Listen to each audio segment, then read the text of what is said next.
Bonjour à tous. Aujourd'hui, je voulais vous parler d'un sujet ô combien important pour ceux qui doivent gérer un business dans des moments un petit peu compliqués que ceux que nous traversons. C'est la gestion de trésorerie et la nécessité d'établir un plan de trésorerie.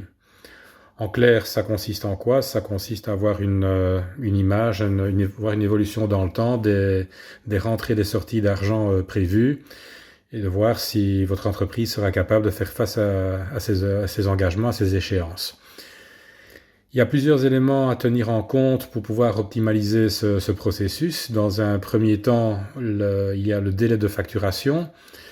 Dès lors que vous avez livré un bien ou un service à votre client, n'attendez pas, établissez votre facture immédiatement. Plus vite la facture sera établie, plus vite vous aurez votre argent. Le deuxième élément important, c'est la négociation des délais de paiement, tant aussi bien du côté client que du côté fournisseur.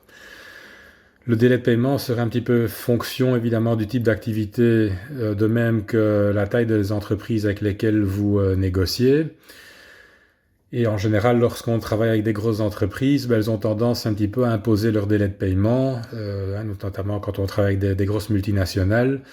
Donc voilà, il est important d'avoir une bonne négociation avec eux. Si par exemple, vous travaillez sur un projet et que vous engagez pour ça des sous-traitants, eh bien, vous devez pouvoir évidemment vous assurer de payer vos sous-traitants à heure et à temps. Donc l'idéal serait d'avoir évidemment votre argent le plus tôt possible.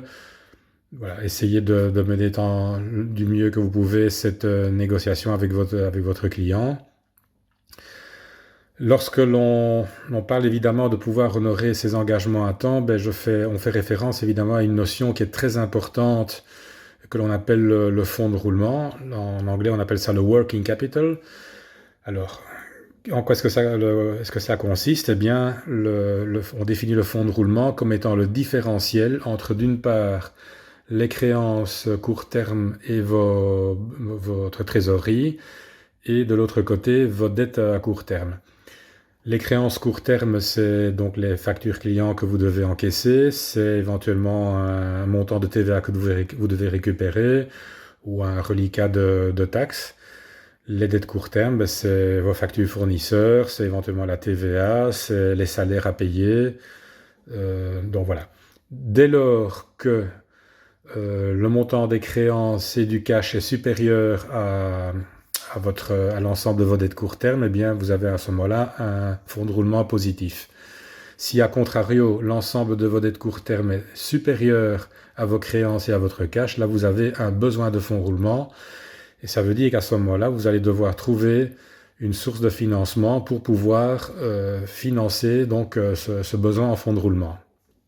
Ça, c'est vraiment un principe fondamental qui est déterminant pour pouvoir faire face à vos échéances à court terme.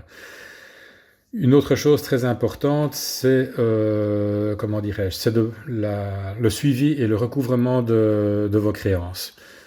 Dès lors que une facture client est arrivée à échéance, eh bien, si vous ne voyez pas le paiement arriver, contactez votre client pour voir ce qu'il en est. Soit il y a peut-être un simple retard de sa part, soit éventuellement la facture est contestée. Plus vite vous réagissez, plus vite vous pouvez résoudre le problème, plus vite vous aurez votre argent. Donc, encore une fois, dans ce processus, le temps est quelque chose de crucial. Lorsque je parlais évidemment de notion de fonds de roulement, donc en termes de besoin de fonds de roulement, eh bien, lorsque donc, mon fonds de roulement est négatif, quelle solution est-ce que je peux trouver? Bon, il y a toujours possibilité de pouvoir négocier une ligne de crédit avec sa banque. Bon, mais ça, tout dépendrait un petit peu de la santé financière de votre entreprise. N'oubliez pas non plus que le crédit n'est pas quelque chose de gratuit. Donc, si vous utilisez vos lignes de crédit, elle générera bien entendu des charges d'intérêt. Une autre possibilité qui existe, c'est d'avoir recours à ce qu'on appelle le système de factoring ou bien ce qu'on appelle l'affacturage. Vous avez donc des organismes d'assurance crédit qui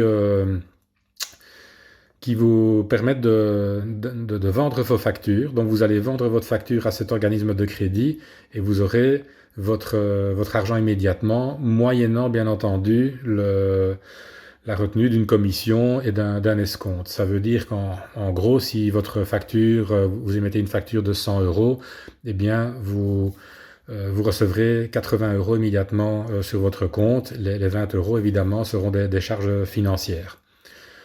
Donc voilà un petit peu voilà ce dont je voulais vous parler. Donc n'oubliez pas que c'est un processus permanent. Euh, ce n'est pas seulement un processus important en termes de lorsque le business est compliqué, c'est également quelque chose d'important lorsque votre activité peut reprendre de la vitesse. Donc à partir du moment où vous devez engager des dépenses plus vite que vous ne recevrez vos encaissements clients, eh bien le tout est de voir si vous avez les fonds nécessaires pour pouvoir financer ce besoin en fonds de roulement. Voilà ce que je voulais vous dire à ce sujet. Eh bien, je vous souhaite une bonne journée et à bientôt. Salut!